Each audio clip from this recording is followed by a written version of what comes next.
Hola, ¿qué tal? A manera de examen procederé a dar un resumen de un libro, de los documentos que se utilizaron durante el curso y finalmente la responsabilidad que tenemos los contadores en la vida diaria. El libro que decidí leer fue el de Pedro Páramo, del escritor Juan Rulfo, escrita en el año de 1955 y de la editorial Fondo de Cultura Económica. La historia comienza con Juan Preciado, hijo de Dolores Preciado y Pedro Páramo. En su lecho de muerte, su madre le pidió a Juan que buscara al padre para que le reclamara y le hiciera pagar caro por todo el tiempo que no se hizo cargo de ellos.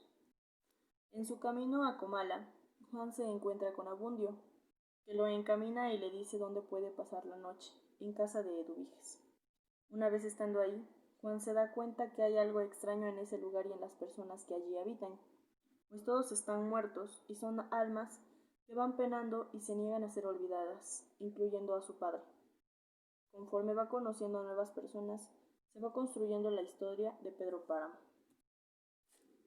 Pedro Páramo, hijo de Lucas Páramo, hereda tras la muerte de su padre la hacienda Media Luna, pero valiéndose de fraudes, asesinatos, violaciones y chantajes, logra apoderarse de Comala.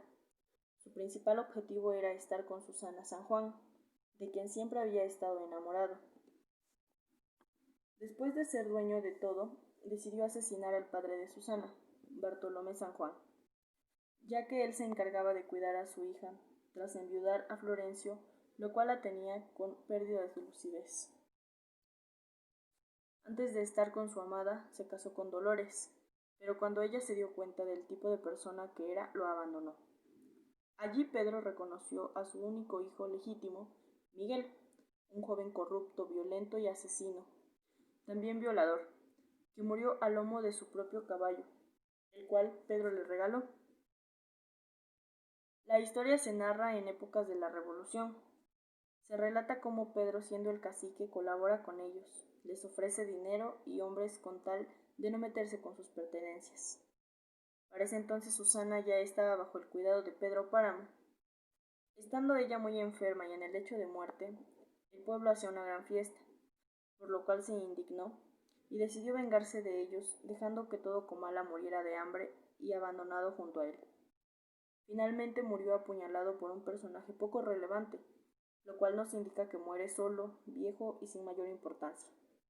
Conforme va corriendo la historia, nuestro personaje inicial, Juan, muere de miedo en Comala y es sepultado junto a Dorotea. Ambos cuentan su historia enterrados en la misma sepultura. Ambas historias, la de Juan y Pedro, se resumen en la construcción de un imperio que se conformó con un astuto personaje que supo sacar provecho de su postura y el sentimiento de tanto hombres y mujeres hacia su persona: miedo, amor, respeto, lealtad y atracción. Llevaron a Pedro Páramo a conseguir todo lo que ambiciaba y finalmente termina solo en su imaginario patriarcal. El enfoque que le doy conforme a la carrera es que es importante hacer uso y sacar provecho de nuestras habilidades, tanto de los recursos, para poder crecer en el ámbito económico. Pero si descuidamos esto, iremos a la ruina. Siguiendo con el resumen de los documentos que se leyeron, el primero es la necesidad de investigar la contabilidad. Nos da a entender que la contabilidad es una ciencia y debe ser estudiada como tal, para resolver problemas y situaciones cotidianas. Esta dice que tiene dos objetivos, que es concientizar a los profesores del carácter científico de la contabilidad y de la importancia de la investigación en las aulas. Nos habla también sobre los adelantos científicos y tecnológicos, sobre la investigación continua y de resolver nuevos problemas ante nuevas situaciones. El siguiente documento es las normas internacionales de contabilidad. La contabilidad ha trascendido las barreras entre países, por lo cual es necesario estar actualizado en el área.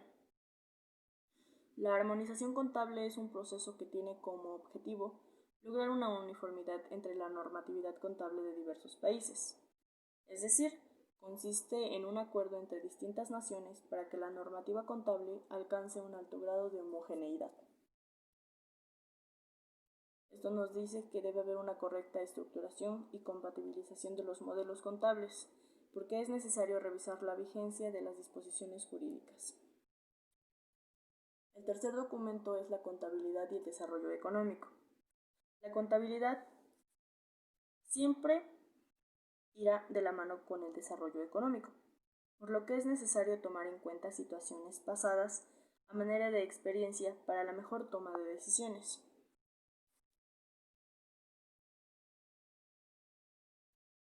Siempre la toma de decisiones va a ir centrada en el capital financiero, en el capital humano e intelectual y en nuestros recursos naturales.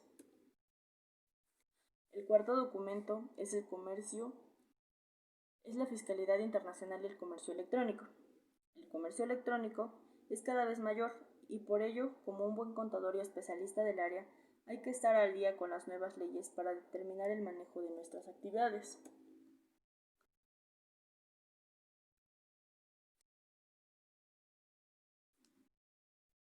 El quinto documento es hacia un comercio internacional con desarrollo sustentable. El desarrollo sustentable ha dejado de ser una moda para convertirse en una necesidad, por lo cual es importante tener en cuenta todas las medidas vigentes y necesarias para estar al nivel de competencia. Este se divide en secciones. La primera es el desarrollo económico, que nos habla de los ámbitos de responsabilidad. La segunda sección es la ecología y el comercio internacional, que trata de prever las medidas medioambientalistas no sean usadas como barreras arancelarias y de ahí generen obstáculos en el comercio internacional.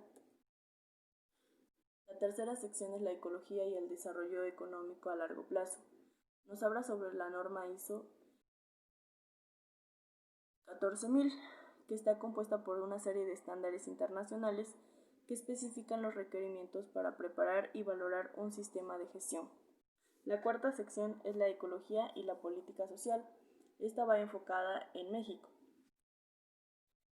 El siguiente documento son las garantías bancarias en el comercio internacional.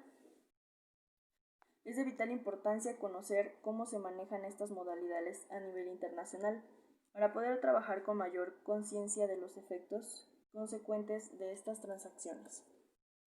Las garantías bancarias son compromisos irrevocables independientes de los contratos subyacentes, emitidas por un banco que garantiza el pago de una cantidad establecida en la propia garantía al beneficiario, de la misma manera una vez que aquella se reclama.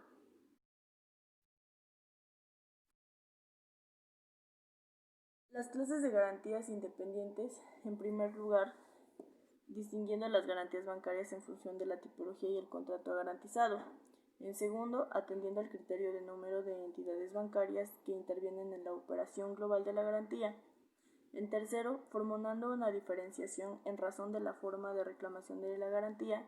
Y por último, optando por analizar en un apartado propio las características específicas de carta de crédito stand-by, cuando cumplen con una función de aseguramiento.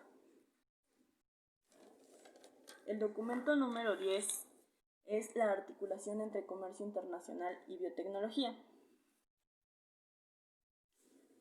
Nos habla de acuerdos comerciales negociados en el ámbito internacional a partir de la segunda mitad de la década de 1980, que enfatizaron cada vez más en la protección de las nuevas variedades de seres vivos obtenidas por el manejo genético.